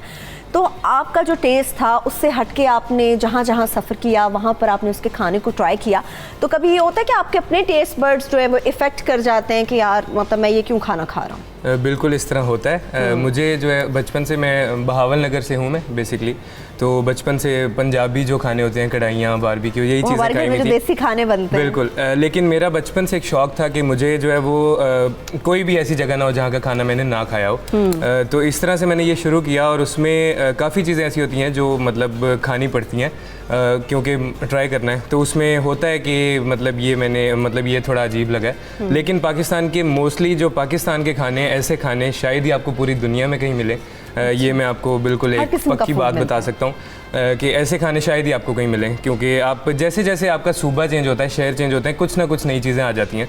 बल्कि सूबा जब चेंज होता है तो टोटल फूड डिफरेंट हो जाता है आपका। बलूचिस्तान में बिल्कुल अलग है, मैंने सारा एक्सप्लोर किया हुआ है। सिंध में बिल्कुल अलग हो जाता है, उसके बाद KPK में अलग है, पंजाब में अलग है, लेकिन यहाँ के खाने बहुत लजीज हैं। सुबह सवेरे पाकिस्तान, सुबह सवेरे पाकिस्तान। महविश इखलाक भी हमारे साथ इस वक्त मौजूद हैं। ये व्लॉगर हैं, कश्मीर में हैं, इनसे बात कर लेते हैं। महविश, आपको वेलकम करेंगे। कश्मीर में आप मौजूद हैं, वहाँ का ट्रैवल कर रही हैं, वहाँ की खूबसूरती कैसी है वो हमारे देखने वालों को ज़रा बताएं आप। उनके बिल्कुल जी, कश्मीर की खूबसूरती को तो लफ्ज़ों में हम बयान ही नहीं कर सकते। हर किसी का एक माइंड में इमेजिन आ जाता है ना कि कश्मीर किस तरह का होगा। तो आज फाइनली हम निकले हैं कश्मीर के लिए, और हमारा मकसद यही होता है कि हम इस तरह की जो खूबसूरती है हम पाकिस्तान में दूसरे लोगों को बता सकें और टूरिज्म को प्रमोट कर सकें कि वो आएँ और पाकिस्तान के जो चंद और इतने खूबसूरत मकामात और जगह जगह जिस तरह के मतलब आपको हॉस्पिटलिटी मिलती है, कल्चर्स देखने को मिलते हैं। तो ये हम एक्चुअली जो हमारा दिल करता है कि हम अपने मोटर बाइक पे निकलें और इस तरह की खूबसूरती को देखें। तो मौसम बहुत अच्छा हो रहा है यहाँ का, और खूबसूरती तो फिर हम लफ्जों में बयान ही नहीं कर सकते हैं। लेकिन महविश हम देखते हैं कि व्लॉगर हम ज़्यादातर देखते हैं कि मर्द हजरात होते हैं, लड़के हैं जो मुख्तलिफ जगहों का सफ़र करते हैं। ये भी बहुत मुश्किल होता है, बहुत सारे ऐसे एरियाज़ है जहाँ पर ख़वातीन का जाना बड़ा मुश्किल हो जाता है। तो एक खातून की हैसियत से जब आप ट्रैवलिंग के लिए निकलती हैं, जब आप देखती हैं सारे सूरत हाल, तो क्या मुश्किलात कोई पेश आती हैं आपको? इर्द गिर्द का माहौल, वहाँ के लोग, या कोई इस तरह के सराउंडिंग्स आपके इर्द गिर्द होती हैं कि आपको लगता है कि मतलब एक खातून की हैसियत से आप इनसिक्योर हो जाती हैं? बिल्कुल, आप बिल्कुल सही कह रही हैं। बहुत से लोगों का ये सवाल होता है। मैं माशाल्लाह 3-4 सालों से ट्रैवल कर रही हूँ अपनी मोटर बाइक पे, और मैं पाकिस्तान के बहुत सारे ऐसे मकामात पे का सफ़र कर चुकी हूँ। कुंजराब से गवादर का भी मेरा एक रैली था जो 9 दिनों में मैंने कंप्लीट किया, और उसमें भी यही था कि टूरिज्म को प्रमोट करना। और आप इनसिक्योर की बात कर रही हैं, तो मैं आपको बताऊं, जिस जगह से मेहमान नवाजी जगह जगह पाकिस्तान में मिलती है और हमें जिस तरह से वेलकम किया जाता है, मतलब एक पठान, एक पथारे पे बैठा हुआ पठान भी हमें किस तरह से वो एक वेलकम करता है और चाय के लिए पूछता है, और जगह जगह जिस तरह से हम लोगों को हमें जितनी इज्जत दी जाती है वो हम लफ्जों में ही नहीं बयान कर सकते। तो इनसिक्योर तो हम कहीं पर भी नहीं है, हम माशाल्लाह बहुत सेफ फील करते हैं पाकिस्तान में निकलने के बाद। ठीक है महविश, लेकिन ये होता है कि आपको मतलब अगर खवातीन ने निकलना है या किसी एक खातून ने निकलना है तो आप एक ग्रुप की सूरत में निकल सकते हैं, जिस तरह से आप बड़े ज़बरदस्त तरीके से बता रही हैं, आप ट्रैवलिंग करती हैं, बाइक पे जाती हैं, तो उसमें ये होता है कि कोई सिंगल खातून इस तरह से जा सकती हो, और बहुत सारे लोग हैं जो एक ग्रुप की शक्ल में नहीं जा सकते, उनके लिए क्या आप मैसेज कन्वे करेंगी? बिल्कुल बिल्कुल, सिंगल खातून भी जा सकती हैं, और क्योंकि पाकिस्तान का हर एक कोना बहुत सेफ एंड सिक्योर है। मैं सिंगल भी जा चुकी हूँ, सोलो राइड भी मैंने की है रावलपिंडी से गिलगित तक, मुझे कहीं पर किसी तरह का कोई भी मसला नहीं हुआ है। इवन ये कि हर कोई आपको अप्रिशिएट करते हैं, थम्स अप करते हैं, और हर कोई आपको मतलब पूछता है कि आप कहाँ से आए हो, क्या है, और वो अपनी बेटियों को और अपनी बहनों को बताते हैं कि देखो ये भी एक खातून है और कितने अच्छे से बाइक पर सफ़र कर रही हैं। तो सिंगल हर खातून सफ़र कर सकती हैं, चाहे वो कोई भी जरिया इस्तेमाल करें, मोटर बाइक का, जीप का, या किसी भी तरह से वो आए और पाकिस्तान की किसी भी इलाके में जाएं, वो बहुत सेफ एंड सिक्योर है। मतलब आपको पूरा एतमाद रहना होगा, कॉन्फिडेंट रहना होगा, तो आप सिंगल लेडी भी ट्रैवल कर सकती है। मगर हम महविश देखते हैं कि कुछ ऐसे एरियाज में जहाँ पर मुझे बहुत ज़्यादा ट्रैवलिंग का शौक है, लेकिन अनफॉर्चुनेटली हमारी कुछ जॉब रिक्वायरमेंट्स ऐसी होती हैं कि हम नहीं जा पाते बहुत ज़्यादा टाइम के लिए। मगर जिन एरियाज़ में मैं जाती रही हूँ या मैंने देखा है वहाँ पर बहुत ज़्यादा गंदगी भी नज़र आती है, अनफॉर्चुनेट ये चीज़ होती है। तो आपको कभी ऐसा महसूस हुआ कि बहुत सारे ऐसे एरियाज है जहाँ पर ये गंदगी है, हुकूमत की तरफ से काम नहीं किया जा रहा, या लोगों की तरफ से आप समझते हैं कि इतनी ज़्यादा गफलत बरती जाती है कि डस्टबिन होने के बावजूद जो है वो अपना कचरा वहीं पर दरियाओं झीलों के करीब फेंक जाते हैं? जी बिल्कुल, आपका बहुत अच्छा सवाल है, और ये जो आपका सवाल है इसी पे हम बहुत ज्यादा मैसेज भी अपने हाईलाइट कर रहे होते हैं अपने सोशल मीडिया पे कि आप खुदारा, मैं मैसेज यही करना चाहूंगी सबको कि कहीं पर भी पाकिस्तान के किसी भी इलाके में जाएं, चाहे वो जूस का डब्बा पीकर लोग फेंक देते हैं, चीजें खाकर फेंकते हैं, अक्सर लोग स्मोकिंग करते हैं तो वो सिगरेट के डब्बे भी फेंक देते हैं, तो ये खुदारा ना करें, पाकिस्तान को साफ सुथरा रखें जिस तरह वो अपने घरों को साफ सुथरा रखते हैं। हम एक दूसरे से मिलकर बनते हैं, जब हम एक दूसरे हम खुद अपने शहर के अलावा दूसरे शहरों को भी साफ रखेंगे तो पाकिस्तान साफ रहेगा। मुझे अफसोस होता है देखकर सम टाइम के कोई बहुत खूबसूरत आबशार है, नहरें हैं, और पास में कोई इस तरह के रैपर वगैरह चीज़ों के फेंके हुए होते हैं, इवन ये कि बच्चे गंदगी कर जाते हैं, तो ये चीज़ें नहीं होनी चाहिए और पाकिस्तान को साफ रखना चाहिए।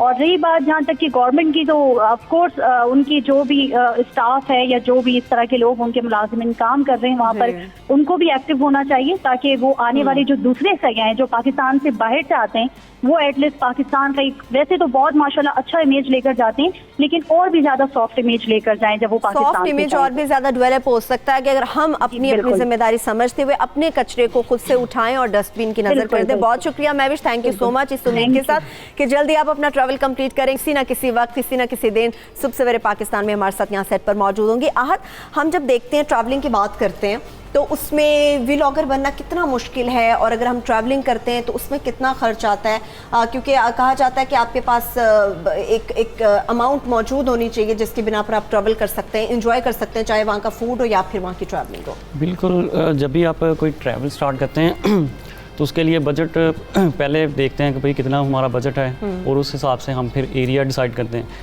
लेकिन जैसे कि हमारा जो तल्लक है वो बाइकिंग का है, बाइकर्स कम्युनिटी से है, तो हमारा जो बजट होता है वो बस यही होता है कि हमने फ़र्स्ट टाइम इन्वेस्ट करनी होती है, अपने कैंप वगैरह परचेज़ कर लिए, अपने जो सेफ्टी गैजेट्स वगैरह, उसके बाद हमारा जो एक्सपेंस होता है वो कम हो जाते हैं।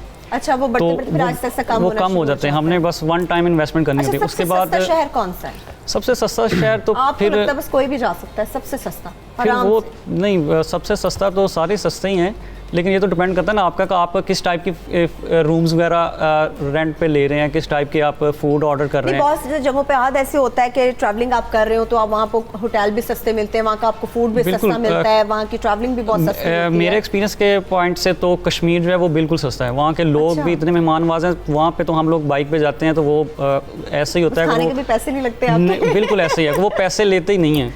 अच्छा। तो वहाँ पे उस एरिया में तो बिल्कुल ऐसे ही है, कश्मीर के एरिया में नो डाउट कि पाकिस्तान के पूरे जितने भी लोग हैं, हमने जितना भी विज़िट किया है, चित्राल हो गया, स्कद्दू हो गया, हुंजा हो गया, जितने भी लोग हैं, सिंध का एरिया हो गया, तो बहुत मेहमान नवाज हैं।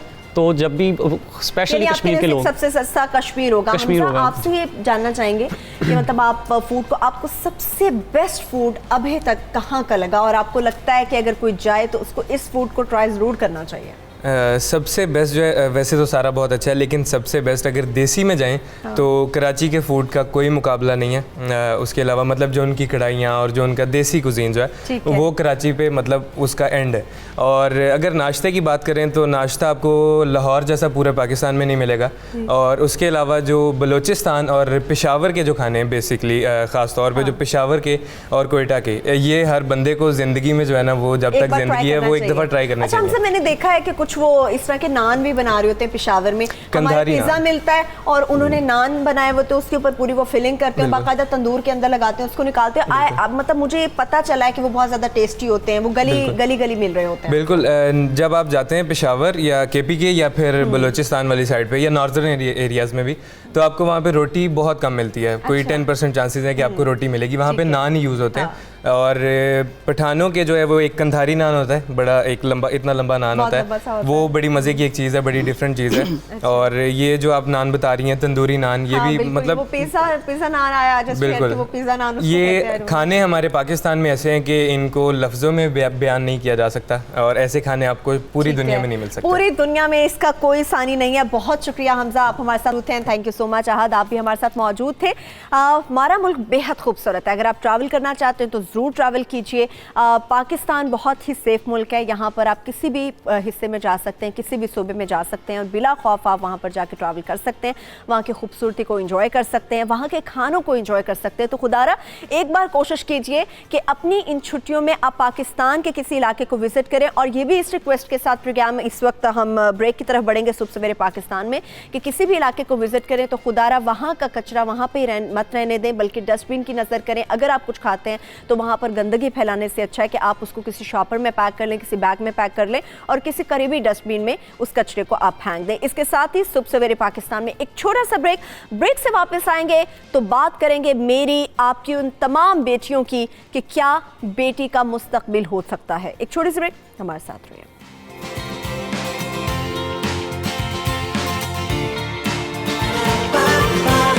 सुबह सवेरे पाकिस्तान, सुबह सवेरे पाकिस्तान।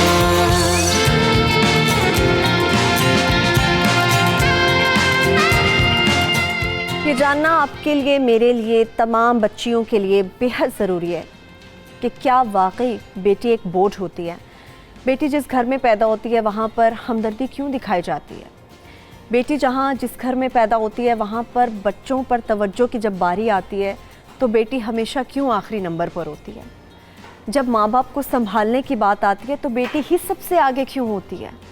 जब बेटी के मुस्तकबिल की बात आती है तो उसका मुस्तकबिल इस कदर तारीक क्यों होता है। जब बात आती है शफ़क़त की तो बेटी हमेशा महरूम क्यों रहती है। जब बात आती है हिस्से की तो बेटी हमेशा पीछे क्यों रहती है। बेटी क्या वाकई बोझ होती है हर घर में। मेरा इस्लाम तो कहता है, हम सब का इस्लाम तो कहता है बेटी रहमत है। लोग जहमत क्यों समझते हैं। बेटी को उसका हक क्यों नहीं देते। बेटी को वो प्यार क्यों नहीं देते जो वो डिज़र्व करती है। बेटी को वो शफ़क़त क्यों नहीं देते जो वो डिज़र्व करती है। बेटी जो ख्वाहिशात करती है वो पूरी क्यों नहीं करते। क्या आपकी ज़िंदगी में, आपके घर में बेटा ही आपका वाहिद सहारा होता है। क्या बेटे ही आपके लिए सब कुछ है। क्या बेटी की जब तालीम की बारी आती है तो बेटी घर क्यों बैठ जाती है। ये वो सवालात हैं जो हर बच्चे के जहन में घूमते हैं। जब वो होश संभालती है तब से लेकर उसकी शादी और फिर शायद बुढ़ापे तक बहुत सी ऐसी कसक होती है जो दिल में रह जाती है। ऐसा क्यों होता है ये जानने की कोशिश करेंगे। हमारे साथ कराची स्टूडियोज़ में मिसेस खान मौजूद होंगी। बहुत शुक्रिया, आपका मैच मेकर है। इनसे जानेंगे कि वाकई क्या बेटी बोझ होती है। हमारे साथ स्टूडियोज़ में सादिया वाई साहिबा मौजूद हैं। बहुत शुक्रिया आपका। ये साइकोलॉजिस्ट हैं, मोटिवेशनल स्पीकर हैं और एक टीचर भी हैं। बेटी की तरबियत की बारी आती है तो बेटी क्यों पीछे रह जाती है। ये वो सवालात हैं जिनका जवाब मुझे भी चाहिए, आपको भी चाहिए और हर उस बच्ची को चाहिए जिसके दिल में कहीं ना कहीं ये सवाल मौजूद है। मिसेस खान की तरफ सबसे पहले चलते हैं। मिसेस खान साहबा, क्या आपको भी लगता है कोई सवाल करने से पहले शायद कि मैं को तमहीद बांधूं सवाल की, आपको लगता है कि बेटी वाकई एक बोझ है। वो नमी जो मेरी आंखों में है, आपकी आंखों में है, शायद हर औरत की आंख में है, क्यों है बेटी बोझ? बेटी बिल्कुल भी जहमत नहीं होती, वो रहमत होती है। आप देखें कि हम कितने लाडों में पड़ रहे हैं। आप देखें कि आजकल एक गरीब इंसान भी अपनी बेटी को कितना चाह रहा है। कॉन्सेप्ट्स चेंज हो गए हैं, लेकिन इंटीरियर्स में अगर आप जाएं, वो वैश्याना सलूक अभी भी उससे हो रहा है। उधर क्या है, कम अक्ली है, उधर क्या है, एजुकेशन की कमी है, उधर लड़कियों को अभी भी छोटी छोटी बच्चियों को ब्याह दिया जाता है बड़े बड़े एजेड आदमियों के साथ। लेकिन ये चीज़ अब बहुत कम होती जा रही है। अवेयरनेस जहाँ आ रही है, आप देखें बच्चियों को बेटों से ज़्यादा प्यार किया जा रहा है। लड़के तो कम वक्त अब तो पढ़ते ही नहीं है। आप देखें लड़कियाँ एक्सेल कर रही हैं, लड़कियाँ पोजीशंस ला रही हैं, लड़कियाँ क्या नहीं कर रही। क्या माँ बाप उनकी कौन सी चीज़ ऐसी है, बच्चे से पहले हमारे यहाँ तो बेटियों को दिया जाता है। ज़रा सी कल मेरी बेटी डिस्टर्ब थी, मैं अभी भी रो रही हूँ कि वो क्यों डिस्टर्ब है इतनी सी बात पे। कि ये देखें हम बेटियों को इतना प्यार करते हैं, इतना प्यार करते हैं। मेरा ख्याल यहाँ पर तो सब गरीब हो, अमीर हो, लिटरेट हो, इलिटरेट हो, कराची में या बड़ी सिटीज़ में ये चीज़ नहीं है। इंटीरियर्स में हमें लोगों को एजुकेट करना पड़ेगा कि बेटियां रहमत है। बेटियां जिस घर में हो वाकई में रहमत होती है। जिस घर में जिस दिन बेटी आती है, आप देखो अल्लाह ताला की तरफ से वहाँ पर हर चीज़ निछावर हो रही होती है। बेटियों को तो मैं कहती हूँ कि जितना प्यार दो, जितना दो, वो आपको रिवॉर्ड में मिल जाता है। अब मेरी बेटी है, उसको पता है कि I don't have a servant to cook. वो बहू नहीं, मेरी बेटी तो रोज़ खाना भी भेज देगी मुझे कि मेरी अम्मी ने पता नहीं पकाया होगा या नहीं। वो शील ऑलवेज सेंड मी कि अम्मी ये मैंने पकाया ना, ये मेरी अम्मी को पसंद है, वो मुझे भेजेगी। देखिए ये बेटी ऐसी चीज़ होती है कि वो बहुत हमदर्द होती है, और माँ के दिल में भी, माँ बाप के दिल में बहुत जगह होती है बेटियों के लिए। लेकिन अनफॉर्चुनेटली जहाँ पे ये चीज़ें नहीं हैं, जहाँ पे बच्चों की तालीम नहीं है, माँ बाप गरीब हैं, गुर्बत की वजह से भी बच्चियों से अच्छा सलूक नहीं किया जाता, जल्दी से शादी कर देते हैं कि ये बोझ है। या फिर अगर ऐसा है कि उनके यहाँ सिस्टम ये है कि काम करने का, तो वो दे डोंट माइंड बच्चियाँ हों, बच्चे पैदा करते रहते हैं, और फिर वो बच्चियाँ जा के दूसरों के घरों में अर्न करती हैं, और ज़्यादा अर्न करके ला रही होती हैं। 4-4, 5-5 घरों में काम कर रही होती है। मर्द हजरात सिगरेट पी रहे होते हैं, नशे कर रहे होते हैं, लड़के खेल रहे होते हैं, वो माओं के साथ जाकर काम कर रही होती हैं। आप देखें मासियाँ, उनके बेटे नहीं आते, उनकी बेटियाँ आ रही होती हैं। They are the earning members of the families. तो आप देखें कि बच्ची के ऊपर एक तो इतना प्रेशर है जहाँ गुर्बत है, और जहाँ पे अनअवेयरनेस है, जहाँ पे पढ़ाई लिखाई नहीं है, उसके ऊपर इतना बोझ है। फिर उसकी जहाँ भी जल्दी से शादी, कहीं बूढ़ा आदमी भी होगा, पैसे वाला होगा, शादी कर देंगे। बेटी बड़ी हमदर्द होती है। बेटी के दिल में जो प्यार अपने वालिदैन के लिए, बहन भाइयों के लिए होता है, वो शायद भाइयों के अंदर नहीं होता है। बिल्कुल ऐसे है। सादिया साहब, जिस तरह से मिसेस खान ने कहा कि बेटी हमदर्द होती है, बेटी प्यार करती है, बेटी एहसास करती है, और पेरेंट्स शायद कहीं ना कहीं अगर उससे प्यार करते हैं तो उसका इजहार इतना मुश्किल क्यों हो जाता है दुनिया के सामने। क्या आप अपनी बच्ची से प्यार करते हैं? आपका प्यार सिर्फ घर में होता है, उसका इजहार क्यों मुश्किल होता है? एक्चुअली जैसे इन्होंने कहा कि अनअवेयरनेस, हमारे मुल्क में जो सबसे बड़ी प्रॉब्लम है वो है लेस ट्रेनिंग। हम लोग ट्रेन नहीं हैं। हमको तो ये भी नहीं पता कि हमने पब्लिक में 4 लोगों के बीच में बात कैसे करनी है। तो उसके बीच में लड़की का जो एक रवैया है, अगर जैसे अभी जो आपने कहा कि बेटी बोझ है, तो मेरे ख्याल में बिल्कुल एक पूरा सेक्टर ऐसा है जिसके लिए बेटी बोझ बिल्कुल है। आपने नोट किया होगा कि जब बेटी पैदा होती है तो पीपल डोंट लाइक इट। अगर लोग हमदर्दी करते हैं आपसे। हाँ जी, मुझे उस वक्त तकलीफ होती है सादिया साहिबा, जब लोग आपके घर में खुशी आती है, आपके घर में बेटी आती है, आपके घर में रहमत आती है, लोग आपसे हमदर्दी करते हैं। बिल्कुल, इसलिए कि जो अगर आपके घर में बेटी आ गई है तो फिर हमदर्दी का मौजब बन जाती है। और इन लॉस तो खैर बुरा हाल कर देते हैं, उनके तो रातों की नींदें ख़राब हो जाती हैं कि मेरे बेटे के घर पहली बेटी हो गई है। अगर हम ये कहें कि हजूर पाक क्या करते थे और अपनी बेटी के लिए खड़े हो जाया करते थे, तो वो बातें हैं, उसमें हम नहीं करते बेशक, लेकिन और उसी से आप देखें नस्ल चली। लेकिन आप ये देखिए कि हम लोग सिर्फ बातों की हद तक इस बात को रखते हैं और हमारा एक्शन ऐसा बिल्कुल नहीं होता। मैं एज अ मदर तो बहुत ज़्यादा खुश नसीब हूँ कि मेरी बेटी है, और मैं बिल्कुल जब मेरी बेटी आती है तो मैं खड़ी होती हूँ तो सबको बड़ा ऑड लगता है कि बेटी के लिए, I mean why are you standing, आपका तो नहीं बनता। तो मैं उनसे कहती हूँ हुजूर पाक खड़े हुआ करते थे, हम तो उनकी जूती के बराबर भी नहीं है। बिल्कुल तो ऐसा ही है। बोझ बिल्कुल है वो, लेकिन एक सेक्टर के लिए जो पढ़े लिखे लोग हैं उनके लिए अब कोई हैसियत ही नहीं है, बेटी हो गई या बेटा हो गया, उनको पता है हमने थोड़ा सा पालना है, पढ़ाना लिखाना है और इसने जॉब करना है, इसने जॉब Yes. करनी है। सुबह सवेरे पाकिस्तान, सुबह सवेरे पाकिस्तान। आम आवाम बेटी को क्या वाकई बोझ समझती है? आम आवाम बच्ची के बारे में क्या सोचती है? वो पहले आपको सुना दो। आप बोझ होती हैं घर बेटी, मतलब अल्लाह ताला की रहमत होती हैं बेटियां। तो हर शोबे में लड़कियां सबसे आगे जा रही हैं। इतना बॉयज़ में कॉन्फिडेंस और नहीं होता जितना गर्ल्स में है आजकल के दौर में। ये पहले ये था कि घर में चार दीवारी में रहती थी, लेकिन अब वो भी उसी तरह काम कर रही है जैसे एक लड़का कर रहा है। लड़कियां भी जॉब्स कर रही हैं, वो भी अपने पेरेंट्स को ऊपर बोझ नहीं है। हाँ जी बिल्कुल, वुमेन एम्पावरमेंट का दौर है और मेरा ख्याल है कि बच्चियों को भी उतनी तालीम दिलानी चाहिए, बल्कि बेटों से ज़्यादा दिलानी चाहिए, ताकि वो अपनी लाइफ को आगे और बेहतर बना सके। कोई बोझ नहीं है, बेटी तो बेटी है, मैं तो बोझ नहीं समझता हूँ। बेटियों का जो रिज़्क होता है ना, वो अल्लाह पाक की तरफ से ज़्यादा हो जाता है। बेटी अल्लाह ताला की रहमत है, जो नबी करीम सल्लल्लाहु अलैहि वसल्लम ने फरमाया वो तो कोई झूठ तो नहीं हो सकता। बेटी ही वालिदैन की कदर करती है, बेटे नहीं करते। बेटी कभी भी बोझ नहीं हो सकती, रहमत बोझ हो ही नहीं सकती।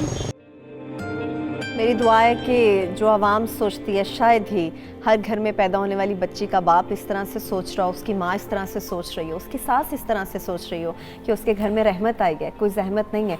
मगर सादिया साहबा, हम देखते हैं कि बेटियां जब पैदा होती हैं आपके घर में तो एक प्रेशर आता है। साइकोलॉजिकली आप क्यों समझती, मतलब क्या समझती है, प्रेशर क्यों होता है कि आपको झुक के रहना पड़ेगा? आपके घर में बच्ची पैदा हो गई, आपके घर में बच्चियां ज़्यादा हैं, आपके घर में एक बेटा पैदा नहीं हुआ, आपके घर में इतनी लड़कियां हैं, आपको झुक के रहना होगा। क्यों झुक के रहना होगा? एक्चुअली लड़की, जैसे अवाम कह रही है ना कि चंद लोग कह रहे हैं कि बेटी हमारे लिए रहमत है, ठीक है, मैंने अभी कहा ना एक सेक्टर के लिए बेटी रहमत है, लेकिन एक बहुत बड़ा सेक्टर है जिसके लिए बेटी रहमत नहीं है। और उनके लिए अच्छा, आपने कहा कि वो झुक कर क्यों रहेगी? सबसे बड़ी प्रॉब्लम, और वो क्यों साइकोलॉजिकली इतनी ज़्यादा अपने आप को डिफीटेड फील करती है अगर उससे घर बेटी पैदा हो जाती है? क्यों उसको एग्जैक्ट पता होता है कि मेरा मियाँ अभी जब आएगा ना तो उसने पहला जुमला क्या कहना है, oh you know he will not be that much happy. Plus उसको ये पता होता है कि मेरी सास, मेरा ससुराल जो है पूरे का पूरा इन लॉज, वो मेरे साथ क्या रवैया रखेंगे। मैं तो कन्फर्म्ड इस बात को कहूँगी क्योंकि मैंने इतनी काउंसलिंग की है ऐसे घरों में और कोचिंग की है जिसके पीछे मैंने ये देखा है कि डिवोर्सेस तक बात चली जाती है अगर सेकंड भी बेटी हुई है। ये तो मैंने अपने खुद देखा है। तो आई वुड लाइक टू से कि अगर हम ये कह रहे हैं कि पब्लिक जो है उसके पुरजोर इसरार पे लड़की जो है वो रहमत है, मैं बिल्कुल इस बात को नहीं मानूंगी। वो एक सेक्टर है, कुछ लोग इसको रहमत कहेंगे और घर जाके सबसे पहले उसी को फैंटी लगाएंगे, खाना क्यों टाइम पे नहीं पका, मेरे जूते क्यों नहीं पॉलिश हुए, मेरे कपड़े क्यों नहीं हुए। हम ये बेटे से एक्सपेक्ट नहीं करते, लेकिन बेटी से हम एक्सपेक्ट करते हैं और पता नहीं क्यों उसके साथ इतना नेगेटिव रवैया रखते हैं। और माएँ ऐसा ऐसा काम कर जाती हैं जिनके तसव्वुर भी नहीं किया जा सकता। तसव्वुर नहीं किया जा सकता, बिल्कुल। बहुत सारी ऐसी सानेहात भी, हमें बहुत सारी ऐसी खबरें भी सुनने को मिलती हैं जो कि बच्चियों से रिलेटेड होती हैं कि माँ ने बच्ची के साथ क्या कर दिया या बाप ने बच्ची के साथ क्या कर दिया। मिसेस खान, शायद आपके, मेरे या सादिया साहिबा के घर में ऐसा ना होता हो। हमारे घरों में बेटी को रहमत ही समझा जाता है, बेटी से मोहब्बत की जाती है, बेटी को बराबरी का हक दिया जाता है। मगर बेटी बराबरी का क्या, मेरे ख्याल उनसे भी ज्यादा, लड़के से ज्यादा बेटी हर जगह पर काबिल ही है, हर सेक्टर में लड़कियां काबिल हैं। मगर उसके बावजूद जब बच्ची की पोजीशन आती है, कोई बेटे की पोजीशन नहीं आती, उसको एक थपकी देना भी लोग क्यों गवारा नहीं करते, क्यों उसकी काबिलियत को तस्लीम नहीं करते। और ये एक तल्ख हकीकत है, हमें इसको समझना पड़ेगा।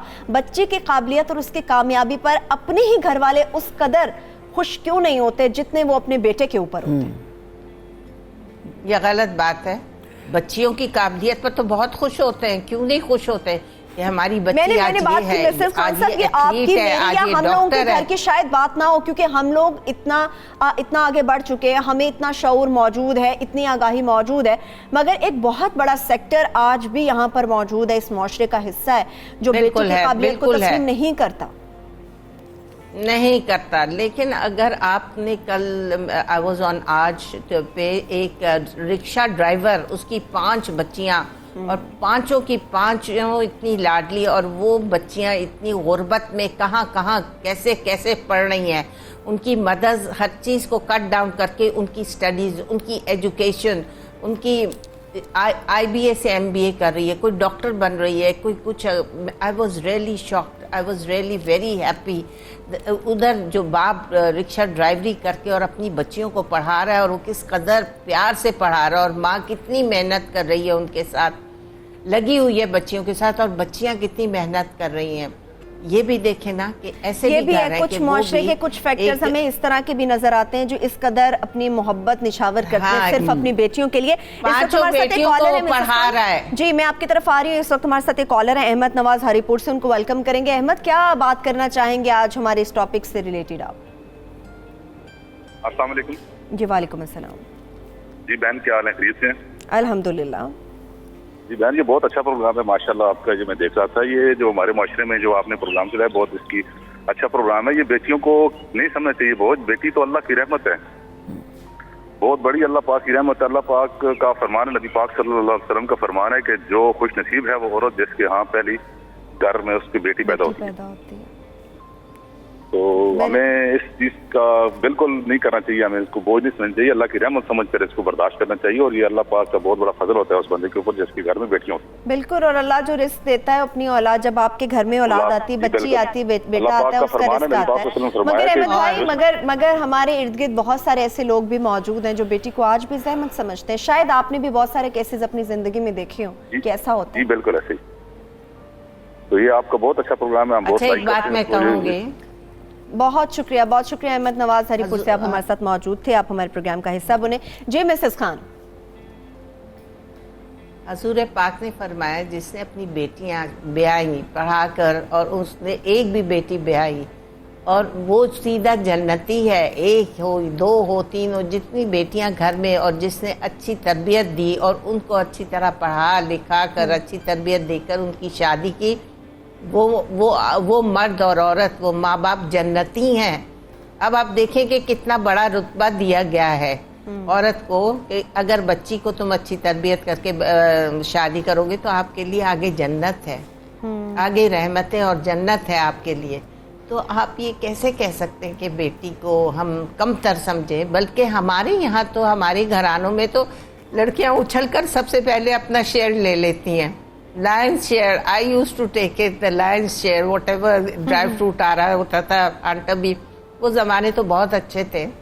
लेकिन and my father use to love it कि मेरी बेटी को ज़्यादा मिला है, मेरी बेटी ने ज़्यादा लिया। वो अपनी अब फ्रेंड्स को भी खिलाएगी, उसकी मोहल्ले की फ्रेंड्स आएंगी, वो एंटरटेन करेगी। लड़कों ने तो खा पी कर उधर ही, उनको क्या पता अपने फ्रेंड्स को भी देना, ये वो। अब रहती थी, हम लोग घर में रहते थे, वो ज़माना ऐसा था कि लड़कियों को इस तरह छूट नहीं दी जाती थी जो आजकल की लड़कियां फ्रेंड्स के साथ बहुत घूम रही हैं, जा रही हैं, dinners and outings and all that. It was not permitted that time. उसमें क्या होता था कि माओं के साथ जाते थे, भाइयों के साथ गाड़ी में जाते थे, अपनी भी बर्थडेज होती थी, उनकी भी बर्थडेज में जाते थे। We used to go, but we were not permitted. जिस तरह आजकल लड़कियां जा रही हैं उसमें जरा थोड़ा सा वक्त बिल्कुल बदला है, वक्त बदला है, लड़कियों को आज़ादी भी मिली है, लेकिन हम बहुत ज्यादा आज़ादी मिली है, बिल्कुल आज़ादी मिली है। उनको अपने काम को करने का हक भी दिया जाता है कि जिस तरह से वो मर्जी चाहे अपना काम कर सकती है। नहीं, काम तो उस वक्त भी करती थी, काम सब कुछ होता था। ठीक है, शरीफ खान एक कॉलर है हमारे साथ रावलपिंडी से, उनसे बात कर लेते हैं। जी मिसेस खान, मैं आपकी तरफ आती हूँ। शरीफ खान है रावलपिंडी से। जी शरीफ, बेटी से मुतालिक हमारा टॉपिक है, क्या बात करेंगे आप? अच्छा, वालेकुम अस्सलाम।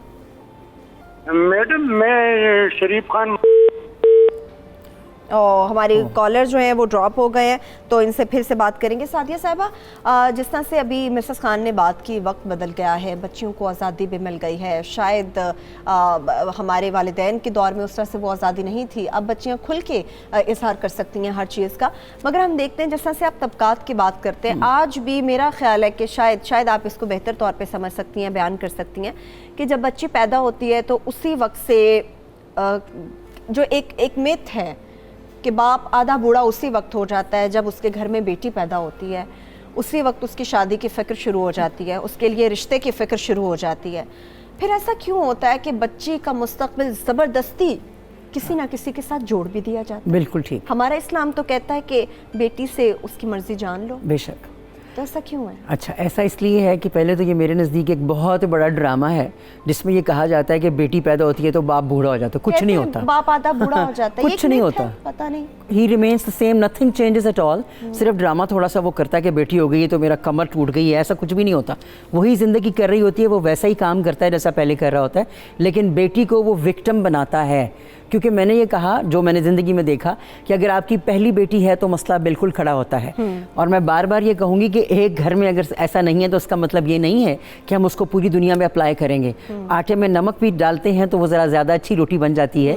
जैसे अभी आपने कहा कि उसको बिल्कुल कैद करके या अपनी मर्जी से कहीं बिहा दिया जाता है, तो मेरे नज़दीक तो वो अभी भी दफनाते हैं अपने ही हाथों से अपनी बेटी को। चाहे उसको शादी के जोड़े में सजा संवार के उसको किसी के हवाले करते, तो शायद उसका कॉन्सेप्ट ये होता है। हमारे साथ परवीन है पेशावर से, उनसे बात करते। जी परवीन, क्या बात करेंगे आप? अस्सलाम वालेकुम सर। वालेकुम अस्सलाम। बहुत अच्छा प्रोग्राम आपका चल रहा है। मैं खुद 4 बेटियों की माँ हूँ माशाअल्लाह। और ठीक है, माँ बाप जिस तरह बेटे को समझते हैं उस तरह बेटियों को भी हम तालीम दे रहे हैं। मेरा बेटा एक है और 4 मेरी बेटियां हैं, लेकिन वालिदैन बच्चों की किस्मत से खौफज़दा रहते हैं, बच्चियों से नहीं रहते। बेटियां तो अल्लाह की रहमत होती है। मेरी खुद 4 बेटियां हैं और पिछले साल मैंने अपनी एक बेटी की शादी की जो आइज में ऑप्टोमेट्री कर रही है। उसका लास्ट ईयर था और वो लोग ऐसे पड़े हुए थे, हमने उसकी शादी की और आप यकीन करेंगी कि वो वहाँ पे 1 महीना भी ना रह सकी। लाखों रुपया इंसान खर्च करके अपनी बेटियों पे और फिर उसका ये अंजाम हो, तो आप खुद सोचे वो माँ बाप क्या करें। ये अलमिया है। आजकल उसका जो कोर्ट में केस चल रहा है, तो वजह क्या बनी? आपने इतना पैसा लगाया, बच्ची को पढ़ाया, परवीन साहिबा, इसकी वजह क्या बनी? क्यों 1 महीना भी वो अपने घर में ना रुक सके? ऐसा क्या हुआ उसके साथ? सास उसकी बड़ी नंद, हालांकि के बहुत ही मोहब्बत से वो लोग उसको लेकर गए थे, लेकिन वहाँ पे उसको नौकरानियों जैसा उसके साथ सलूक किया जा रहा था। एक माँ, बहुत शुक्रिया आपका परवीन पेशावर से, माँ अपनी बेटी को सिर्फ एक महारानी की तरह पालती है। और नफीसुर रहमान मुल्तान से हमारे साथ मौजूद हैं, पहले उनसे बात कर लेते हैं। जी नफीस, क्या बात करेंगे आप? मैं बस बेटियों के सिलसिले में यही बात करना चाहता हूँ कि भाई क्या नाम है, बेटियां अल्लाह ताला की रहमत तो होती हैं अल्हम्दुलिल्लाह, और बहुत से लोग ऐसे हैं जो क्या नाम है खानदानी और शरीफ लोग जो होते हैं वो उसको रहमत ही समझते हैं और बुरा नहीं समझते। और दूसरे ये कि क्या नाम है, बच्चियों के नसीब से जो है ना डर लगता है, वरना जो है ना बच्चियां जो है ना किसी को क्या नाम है तकलीफ नहीं देती, परेशानी नहीं देती, मगर उनके नसीब से डर लगता है। सही, लेकिन अल्लाह तो उनका नसीब लिख देता है नफीसा, फिर इसमें परेशानी किस बात की, फिक्र किस बात की? जब मेरे रब ने लिख दिया उनका नसीब, तो आप और हम कौन होते हैं परेशान? मैं कहने का मतलब यह है कि राजा हो, महाराजा हो, गरीब हो, अमीर हो, हर कोई हो, तो बच्ची जो है ना इंसान पालता पोसता है। और हुजूर सल्लल्लाहु अलैहि वसल्लम के जो है ना जो एक क्या नाम है हिदायत है कि जो पालेगा वो जन्नत में जाएगा, 1 वाला भी, 2 वाला भी, 4 भी। ठीक है, बहुत शुक्रिया नफीसुर रहमान हमारे साथ मौजूद थे। बात वही है कि एक औरत, एक माँ अपनी बेटी को तो महारानी बन के पालती है सादिया साहबा, मगर अनफॉर्चुनेटली उस तरह से नहीं हो पाता। बहुत शुक्रिया आपका, आप हमारे साथ स्टूडियोज़ में मौजूद थी। मिसेस खान का भी बेहद शुक्रिया, आप हमारे साथ कराची स्टूडियो से हमारे साथ मौजूद थी। जब बात होती है बेटी की, तो बेटी अपना रिस्क भी लेकर आती है, बेटी अपना नसीब भी लिखवा कर आती है, तो बेटी को खुदारा बोझ मत समझिए, उसको वही तवज्जो दीजिए जो आप अपने घर में मौजूद अपने बेटे को देते हैं। बेटियां बोझ नहीं हैं, बेटियां आपका सहारा बनती हैं, बेटियां बहुत काबिल होती हैं, तो खुदारा बेटियों से प्यार कीजिए, बेटियां सिर्फ प्यार के काबिल होती हैं। इसके साथ ही सुबह सवेरे पाकिस्तान से आज हमें इजाज़त दीजिए। अपना फीडबैक देखना हमें मत भूलिएगा, ट्विटर पे आप अपना फीडबैक हमें दे सकते हैं, फेसबुक पेज पर आप जाएं और सुबह सवेरे पाकिस्तान से मुतालिक अपना फीडबैक दीजिए। अपना बहुत सा ख्याल रखिए। इंशाल्लाह कल सुबह मज़ीद अहम चीज़ों, मज़ीद अहम और अच्छे गेस्ट के साथ आपसे मज़ीद मुलाकात होगी। अपना ख्याल रखिए। सुबह सवेरे पाकिस्तान में खुदा हाफ़िज़।